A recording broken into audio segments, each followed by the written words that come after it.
Give me your hand. Let me hold your hand when I say this. You absolutely must choose yourself this time. I don't know who needed to hear that other than me, because I was absolutely talking to myself and to you. But I'm going to say it again. You absolutely must choose yourself this time. And I know that that's all cute and poetic when we write it on paper and we put it in our journal. But what does it really mean when it's your actual life on the line? When the version of you that you've been pretending to be can't hold you up no more. I cannot tell you how many times I thought I was choosing myself and I wasn't. I was choosing comfort. I was choosing this false belief that I was being chosen. I was choosing avoidance. I was choosing an image, optics. I was choosing to make other people comfortable. I was choosing proximity to love or money or safety. I was definitely choosing approval and was definitely choosing external validation. It starts real small, like saying yes when you mean no, or telling yourself, well, they didn't mean it like that, or thinking maybe if I work just a little bit harder, they will finally see me. And the next thing you know, you are knee deep inside of a life that don't even feel like yours. Next thing you know, you're waking up every morning next to somebody who hopes to see you lose. Next thing you know, you are waiting for a parent to die before you live in your truth. And you didn't get there in one big moment. Nope. You got there via a series of small, what my friend Simran calls choice points, bit by bit, micro decision by micro decision that all link together and result in the life you have right now. I remember a moment when I was young when I betrayed myself. I was sitting in church and there was a girl named Marissa. And Marissa was a girl who lived probably 6 blocks away from me. And my grandma never trusted or liked Marissa. And Marissa was in church. And during a break in church, when you turn around and hug your neighbor and you get to go, you're not really supposed to be communicating with people, but you hug your neighbor. And as a kid, I would take that as time to go talk to everybody. And I got to Marissa and she said, Shoni, let's leave church and just tell our mamas that they let church out early because they had a fire alarm next door or something like that. And let's just leave church. Shoni did it, left church, got out of church early. Church did not have no fire. There was no fire nearby. And I remember being so scared because I wound up going my ass home. And I remember getting in my grandma's bed and going to take a nap.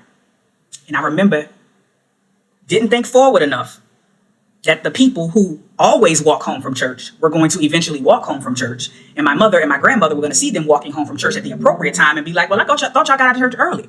So I'm in my grandma's bed.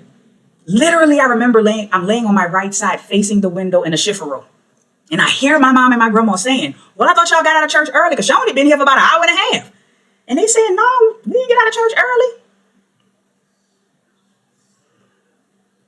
So there are 2 times I've been punished for extremely long amounts of time in my life because my mother does not to this day believe in whipping children. She might tap you, but Patricia don't believe in beating or whipping kids. But punishment, one time I got punished from probably October of 2nd grade year all the way to May. And that is when I prank called Miss Weber's house, who was my teacher. And Patricia is notorious for, I don't come to them white people's school, but for 1 or 2 things. PTA meetings and cramps. And in 2nd grade, I didn't have cramps. Prank called at teacher house, got in trouble, got punished for a year. The second time was this Marissa situation. And this time, my mama didn't punish me. Her mama did, my grandma. I don't even remember how old I was. I might have been 7. No, I was probably about 9. No Atari, no outside after school. My grandma, I think, did whip me a little bit that time. My mom, that was probably one of the few times my mama just handed it off to her mom, to my grandma. And the tongue lashing of the level of disappointment, she was like, I told you that girl wasn't shit. Because my grandma was a cusser like me. I told you Marissa wasn't shit. So you let somebody come up to you in the middle of church and tell you, let's leave church, and lie to our parents and say there was a fire that they had to evacuate the church. And then your dumb ass didn't think it through that people was going to walk home eventually and we was going to see them. I told you she wasn't shit. Totally betrayed myself because the moment Marissa said, let's lie, It was such an odd thing for me because I don't think outside of that I've ever lied to my mama or my grandma. Like, for what? And that was my grandma's biggest disappointment. She was like, are we strict? And I was like, no. She said, do you even really have a curfew? No. Don't you get to pretty much go where you want and come home at times depending on where you're going? Yeah. Do you not have damn near everything you want? Yeah. Well, why the fuck would you lie in church about church on Sunday? Now, my grandma probably was never going to use the word betray yourself, but that's what I felt in that moment, even from young. And every time I've ever betrayed myself, it felt similarly. Because why? There's no real net gain for betraying yourself. And the paycheck, the promotion, the added level of responsibility is not a net gain. I knew I abandoned myself. Because there was absolutely no reason for me to lie to my parents, my mom and my grandma. There was no reason. And the fact that I'm still like, damn. And then she just walked off. Like, I had to sit in the discomfort of that for the rest of the day. I felt like shit. I really did feel like shit. And my thing is this, like, have you ever sat back and realized that you paid full price for something you ain't even want? That's what betraying yourself feel like. I paid full price, because guess what? Marissa had long bopped her ass back home. And I paid full price punishment, disappointing my mama, disappointing my grandma. Full price for something I didn't even want, which was a friendship with Marissa. I didn't want to be that girlfriend. She ain't my type of friend. Because never has one of my friends said, let's lie to Patricia or Dorothy. Have you ever sat back and realized that when you betray yourself, you pay full price for something you don't want? Because let's be honest, and we even talk about jobs. Y'all don't be wanting them promotions for real. You want more money, you want more joy, you want more freedom. But you don't be wanting a promotion. You damn near probably don't even want to work at that job. You damn sure don't want to be on that committee for free labor. You damn sure don't want to be on that ERG for free mental capacity, free intelligence, free IP. Personally, I have paid with exhaustion because I was fucking tired when I was punished. I was tired of watching my friends be outside and my grandma and my mama be relentless. When I was punished, it wasn't no getting off punishment early. Not nary time. I paid with exhaustion. I paid with resentment. I resented the shit out of myself and Marissa. Because then the next Sunday, guess what I had to hear? Can I even trust you to go to church? You better really take your ass to church. Who wants to have to hear their mama and their grandma ask, can I really trust you to go to church? I paid with regret because as soon as I heard my grandma and my mama talking to the people who normally walk home from church, I was like, I am busted. I'm busted. And the gag is, you still don't get what you thought you were sacrificing for. When you betray yourself, you don't get the love, you don't get the recognition, you don't get the peace that you thought would come from staying small or staying silent or being available at work all the time or being available to that girl or that boy or that man or that woman. The more I'm available to her, maybe she'll see my value and maybe she won't be so avoidant and maybe she'll open up her life to me and maybe we could actually have a healthy relationship. No, when you betray yourself, that never happens. You don't get what you thought you were sacrificing for. When you prostrate at work being a sacrificial fucking lamb, you don't get the recognition. You get your ideas hijacked. I remember being straight out of grad school at CDC, working in NCHSTP, which I think has been merged with some other division, the National Center of HIV, STD, and TB Prevention, in the Office of Health Disparities, which was back then when Clinton issued the mandate in 97 to apologize for the Tuskegee syphilis study. That is where the money was housed. And I was creating a research study only for my mentor to call me in her office and say, oh my God, Sarandra, I forgot that Scott was doing the same topic. He was ABD at the time. Bitch, you knew. You met with me every week. You gave Scott my project. You gave a grown ass ABD the topic of a 22-year-old. You don't get the recognition when you betray yourself. And I'm not saying I betrayed myself in the CDC example, but my point is that when you are at these people's jobs and you betraying yourself left and right by saying yes when you mean no, by being the head of the committee, you don't get no damn recognition. Not for real, for real. If we got the recognition for the shit we really do at these jobs and in these relationships, the iconography of the country would look different. It would just be a bunch of niggas in iconography. If that's the case, a bunch of women, a bunch of trans people would be the iconography of the United States. If we got the recognition based on what we do in relationships, in jobs, in love. So you don't even get what you thought you were sacrificing for, what you thought would come from staying small or staying silent or staying available. I looked up one day and realized I had been waiting my whole damn life to be chosen. And in part, when this girl walks up to me, because she was a popular girl in Holly Grove, and says, do this thing, although it's conniving, I felt like I was being chosen by a popular girl. And for what? And for what? I didn't even want to be her friend. She was never the type of friend I would have. I haven't thought about this I think I was like 10 or 9. And you look up one day and you realize I've been waiting my whole damn life to be chosen. And the truth is you are asking, and for what? What if nobody comes? And the biggest question, what if the person I was waiting on is me? That's why I started this video off with, you have to choose yourself this time. Say it with me, fill in the blank, insert your name.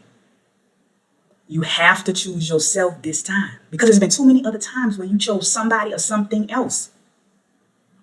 So this is what I'm practicing. And I say practicing because choosing yourself is not a one-time event. It's not a day, much like boycotting is not a day, but we start with a day and we look at people sideways online who say a day don't matter. That's not this conversation. But choosing yourself is not a day. It's not a one-time event. It's not a post. It's not a hairstyle or outfit. It is a practice. And while practice may indeed make perfect, sometimes I be backsliding. And you cannot depend on determination and feelings for a practice. Sometimes you got to just do it on autopilot, because if you depended on motivation, you're going to fail every time. And some days I flop hard. Like today. My ass was supposed to be in the gym. The gym ain't seen me and I ain't seen it today. I'm going to try to get my ass in the gym today. We'll see. But here's what it's starting to sound like in my real life. No, that does not work for me. I am not available for that. I actually don't owe you an explanation. I want more. And here's what it's starting to look like. It's starting to look like rest. It's starting to look like me napping again. It's starting to look like leaving. It's starting to look like staying. It's starting to look like softness in places that I used to keep very sharp. It looks like being willing, ready, and able to disappoint people. Because here's the secret that nobody tells us. You're going to disappoint people no matter what. You're going to disappoint people no matter what. Matter of fact, if you are not disappointing people, you are not living authentically. Because if I stay disappointing people, I know I do. And I notice in the moments when I'm disappointed, it's because I ain't been disappointing enough people lately. When I am feeling a way, it's because too many people have not been disappointed around me. I've been saying and people pleasing a bit too much. So since you know you're going to disappoint people no matter what, why not be at peace with yourself in the process? One of my favorite Instagram pages is Going with Grace. It's curated by the death doula, Alua Arthur. Okay, so I'm admittedly obsessed with death. Always have been. But as obsessed with death as I am, I'm also easily spooked, which is very funny considering I'm from a spiritual city like New Orleans where you see and feel spirits all the time. Don't ask. Now, I'm not obsessed with death because I'm ready to die or have a desire to die anytime soon, but because death mesmerizes me due to its what happens when it happens nature. Like, what the fuck happens when you die?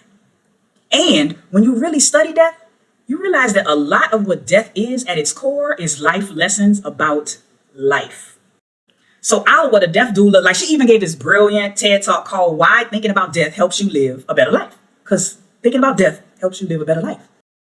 Now, I've always been somebody who firmly believes in living life. Capital letters, living life. I'm only 45, but baby, I've lived what it seemed like 4 lives so far. Like, sometimes when I'm talking to people, I know they think I be lying when I say that legit happened to me, but really I be telling the truth. Like, I have had some of the most random experiences in my life. Even the way people die in my family is random as fuck. Like my grandma, the one I told y'all earlier about with Marissa, who sat me down and was like, why would you lie in church? Her and her sister died in the same room within 5 hours of each other. And the funeral was a double funeral, 2 caskets. My grandma was like 86, 87 maybe, when she died. And my great aunt, we call Nanny, was like 85. They were roommates in a nursing home. And my great aunt died first. And then my grandma died 5 hours later. And the funeral was 2 caskets of adults in the front of the church. Weird. And even my Uncle Skippy, my grandma's youngest child, the only boy, my uncle who grew up next door to me, y'all might have heard me talk about him. He's supposedly dead, according to my mom. But there's no death certificate I can find. My mama don't quite know what city he died in, how he died, or even when he died. She just says that somebody told her that Skippy was dead. Even the way people die in my family is weird. And she said, that's it. So I'm asking 1,000,001 questions, and she's getting frustrated as usual when I ask 1,000,001 questions about shit that deems 1,000,001 questions. Like, how the hell did my uncle die? Like, what do you mean you don't know? She was just like, that's it. And I'm like, I mean, really, what the fuck? Like, then there's my father. So one day, like around 2007, my mom's best friend, the same best friend that introduced my mom and my daddy to each other back in the day, Miss Pence, was getting on the RTA bus in New Orleans. And the bus driver said, hey, Rachel, I think Manny Moe died. My dad's name is Charles Emmanuel, but they call him Manny Moe. The bus driver said, I think Manny Moe died. I'll let you know for sure when I find out. So my mama calls me that day and said, I think your daddy dead. I'll let you know when you find out. If you know my mama, that's dead ass how she told me. The way my mom delivers death news is clearly trauma-based. So she said, yeah, I'm just calling to tell you, I think your daddy dead. I'm gonna let you know when I find out. Then she goes, you all right? No, bitch, I'm not. But okay, but I'm not finna sit and process with your ass. I'll call a friend who has the emotional capacity. So she said, I think I'll let you know when you find out. Well, she found out, and he was dead. But the question is, where are the bodies? Like, where the hell are the grave sites for my uncle and my daddy? People die so weird in my family. It makes me be like, God don't get no ideas. Can I just have a normal death where I'm gonna get cremated? But I was about to say, well, my body is just buried in a normal place. But what's funny is that of all the things that have happened to me, I've never almost died. Like, I've never almost died. I've also never broken a bone. But back to the death doula. She was on a podcast recently, and she asked the interviewer a bunch, and the audience, the people who's watching, a bunch of questions, amazing questions about death that, of course, made us all think about life. And I want to ask y'all these questions too. So, within this conversation about absolutely choosing yourself this time, what is still undone in my life? What is still left on the table for me? What do I want to do that I still haven't done? And because she's a death doula, she says, imagine yourself on your deathbed. What do you see? How do you feel about the person lying there? Who have you loved? What is the gap between the life I have and the life I want? Who have I loved? How have I loved?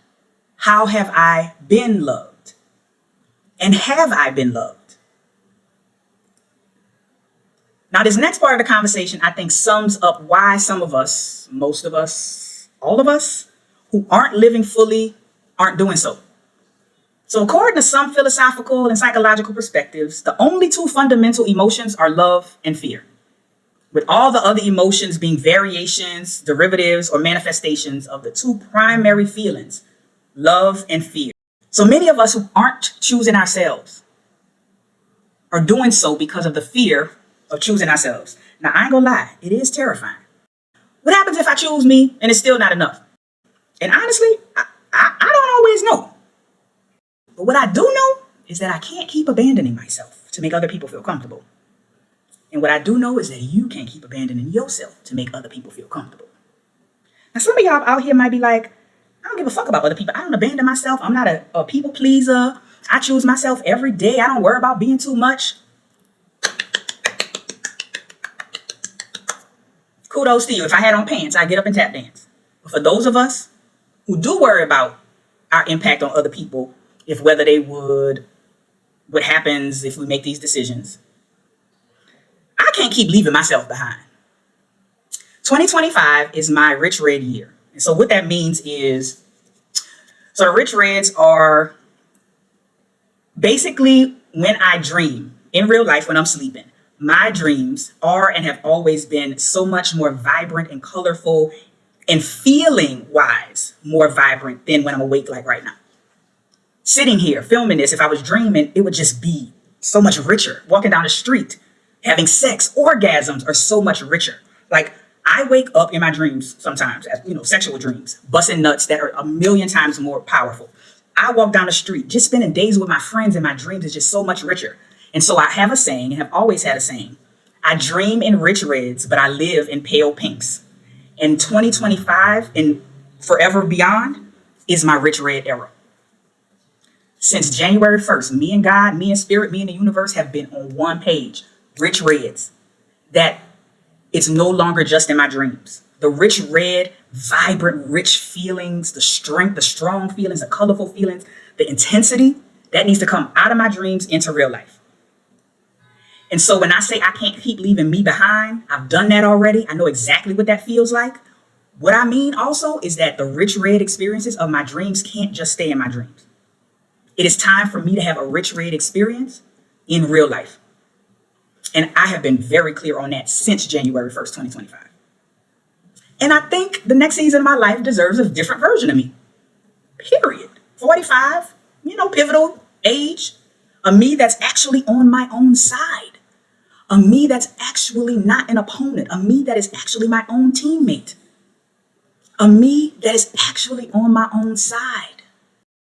So if you're sitting here listening to me right now, feeling like you're at a choice point or you're on the edge of a choice, I want to say this. I see you. I am with you. 100 billion trillion %. 100 billion trillion %. And maybe you don't do the loud, dramatic, choose yourself move today. Maybe it starts small, just like the small series of steps of betrayal that got you here. Maybe your healing and redemption is the opposite, small. Maybe it starts with a single no. Maybe it starts with a more low-hanging fruit no, somebody who is easier to tell no. Maybe it don't start with the person that's the hardest to tell no. Maybe it's giving yourself the same grace you hand out to everybody else. But you absolutely must choose yourself this time. That fundamentally is the non-negotiable. Because nobody else is coming to do it for you.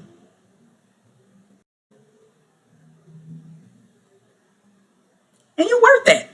All of that and then some. As we said back in the 90s, you all that in a bag of chips. Shit. All right, y'all. That's it. That's the message.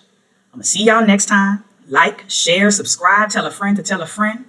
I'm the Ignant intellectual, the bridge between the hood and the ivory tower. Black brilliance, formal education, not required. As I say every time I close a video. You ain't got to agree with me, but at least know why you think what you think. Peace.